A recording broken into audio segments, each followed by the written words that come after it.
Hi everyone, I am Jagdish. I have 12 plus years of experience in healthcare and pharmacovigilance domain. I worked in Agile, Scrum, Scaled Agile framework, and project delivery environments. Up to this point in this series, we have planned the project, estimated the work, created the budget, monitored delay, managed risks, and controlled change. But there is one critical question before a project can create value. Is what we built actually ready to be used? That's where testing, UAT, and Go Live come in. Today, I'm not going to repeat software testing theory. We will focus on project manager's role in turning a tested solution into a confident release. Before we start, here is the thought that I want you to remember. Quality is not an act, it is an habit. Quote by Aristotle. For a project manager, the quality should should not suddenly appear at the end of the project. It should be visible throughout the delivery. Testing gives evidence. UAT gives business confidence. Go live readiness gives decision clear makers a clear picture. The goal is not zero uncertainty. The goal is enough evidence and control to make a responsible release decision. Now let's connect this video to what we have already covered. Notice where video 10 fits. We already covered scope. We covered translating the plan into execution. We covered monitoring and control. We covered budgeting. We went deeper into credible estimation. We covered risks, issues, assumptions, and dependencies. And we just covered change management. So I don't want to repeat those topics. Instead, video 10 brings them together at release point. The question becomes, after all that planning and delivery, do we have enough evidence to say this is ready? Let's start with the difference between testing and UAT. Testing and UAT are connected, but they are not the same. Testing asks, does the solution work against defined expectation? UAT asks, can the business accept it for the intended use? And Go Live asks in even broader questions, are we ready to release and operate? A project manager needs to understand all three perspectives. Let's use our metro automation example. Imagine our metro automation feature is now built. What do we need to validate? Does the automation process the update correctly? Is the data accurate? Do integrations have behave correctly? Or required validation and traceability artifacts available? And can the intended users actually complete their workflow? The project manager does not execute every test. The project manager makes sure the right validation activities are planned, owned, and visible. Now, let's look at what the project manager should see during execution, test execution. As a project manager, I don't need to know every test script line by line. I need meaningful indicators. Are planning scenarios being executed? What is the pass rate? What critical defects are open? Are testers blocked? As a result, improving are results improving or getting worse? This connects directly to the monitoring and control mindset from video 5. But now the purpose is different. We are using those signals to judge release readiness, and defects need more than a count. Imagine we have 15 open defects. Should we panic? No. Should we look only at the number? No. We triage. How severe is the defect? What is the business impact? Can we reproduce it? Is there a safe workaround? Does it affect compliance or data integrity? The project manager's job is to make sure the right people make right decision with the right information. Once defects are understood, we need to define what ready actually means. It's good. It looks good is not a go live criterion. We need explicit readiness criteria. Required testing completed. No resolved critical blockers. UAT completed or an approved exceptions exist. Operations are ready. Required documentation and evidence are available, and the appropriate decision maker has approved the release. Readiness should be observable, not based on optimism. Now, let's talk about UAT, where business confidence becomes especially important. UAT is where we ask the business to validate the solution in realistic scenarios. For metro automation, users may validate whether workflow supports their actual process.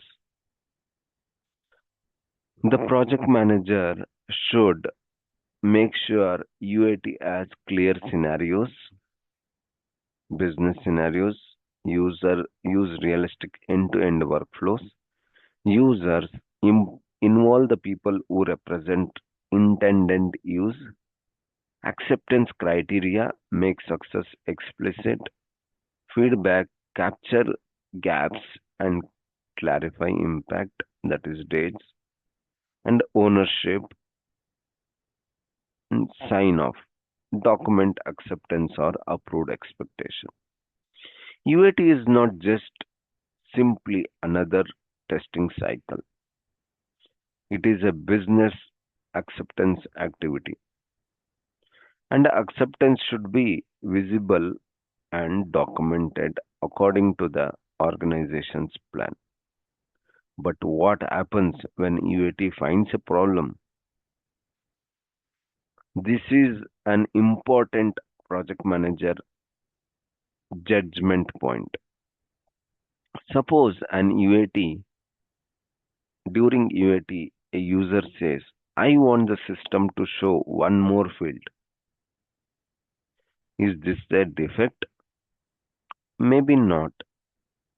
If the agreed requirements already said the field should be there, it may be a defect. If the requirement never included it, it may be a change request. If nobody understood the requirement the same way, it may need a clarification. This connects directly to video 9. Don't let UAT become an uncontrolled change channel. Once the UAT is complete, we move toward the go live decision. Before go live, I like to ask 6 simple questions. D- does it work? Has the business accepted it? Are critical quality concerns resolved? Can operations support it? Are remaining risks understood and accepted? And has the right authority approved? This creates a balanced readiness conversation. A technically working solution is not automatically a go live ready solution. Let's make this concrete with our Medra automation release. Imagine we are at the go live meeting. Functional testing is completed. Business users have accepted the core workflow. There are no critical open defects. One medium defect as an approved workaround. Operations is ready. A low probability risk remains documented and owned. As a project manager, I can now make a recommendation. My recommendation is go live, subject to the authorized approval. Notice I'm not saying risk is zero. I'm saying the remaining risk is understood and within the agreed tolerance. But go live is not the end of the project story. A go live decision is only one part of readiness. We also need the go live plan. When is the release? Date, time, and release window. Who owns each action? Owners, approvers, support, contacts. What is the deployment sequence or cutover sequence? What is the backout or rollback approach if applicable? Who needs communication? What will we monitor after release? This is where project planning, risk management, and change control come together. And then comes the phase people often forget: hypercare. Hypercare, the first days matter. Go live does not mean we stop paying attention. The first days may reveal real world issues that testing could not fully predict. That is why we have hypercare. We monitor, watch agreed business and technical signs. We support users, create a clear path for user issues. We triage issues, separate defects, questions, and new changes. We stabilize the solution, resolve high impact problems quickly, and then we need to hand over to normal operations. Move ownership to normal operations. The objective is not permanent project support. It is a controlled transition to business as usual. Now, let's connect this back to the previous videos. Look at how the earlier videos come together here. Estimation tells us about effort, budgeting tells us about the cost impact, risk management tells us about what remains uncertain, change management controls new request, monitoring gives us readiness signals. Video 10 is therefore not a separate topic. It is the point where those disciplines help us answer one decision. Are we ready to release? Let's turn that into an interview answer. If an interviewer asks, how do you ensure a project is ready for go live? Don't answer only with the test cases. Tell the story. What are we delivering? What were you delivering? How did you structure or organize testing and UAT? What issues appeared? How did you make or handle trade-offs, decisions? What evidence supported go live? What happened after release? And what did you learn? That shows project management, not just testing knowledge. Now let's put you in the project manager seat.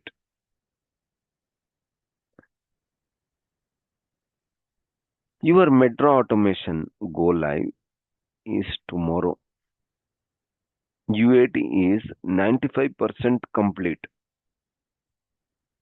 There are no critical defects. Two medium defects remain. The sponsor wants to go live tomorrow. Operations is ready. Support team is ready. One medium release risk is still open. What would you recommend go live? Don't answer immediately. Ask, what does the remaining 5% contain? Are the medium defects understood? Are they within agreed acceptance criteria? Is the risk understood and accepted? Is the remaining UAT essential to the release? Is the right authority making the decision? Your role is to provide the evidence and recommendation, not to hide uncertainty. Pause the video and answer this as an interview question. Let's make a video 10 easy to remember. Test, triage, UAT, readiness, go live, hypercare. Testing gives evidence. UAT gives business acceptance. Readiness brings the evidence together. Go live is the decision, and hypercare makes the transition controlled. And here is the thought I want you to take into your projects. Quality means doing it right when no one is looking. A quote by Henry Ford. For a project manager, there is another side to this. Sometimes leadership means saying we are not ready yet, and sometimes leadership means saying we are ready and here is the evidence. The goal is not to delay go live. Goal the goal is to make a responsible go live decision. That is the difference between launching a project and delivering a project.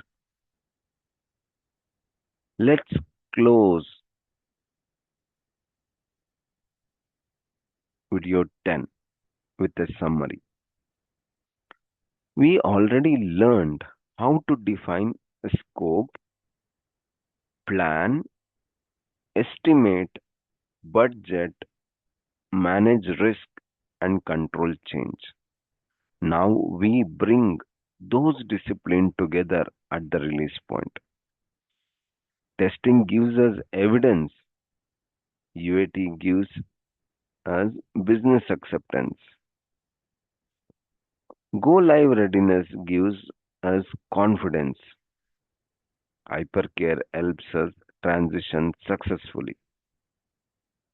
Remember, a project is not successful simply because the solution was built. It is successful when the solution is accepted, released responsibly, and creates the intended outcome. Thanks for watching. I will see you in the next video.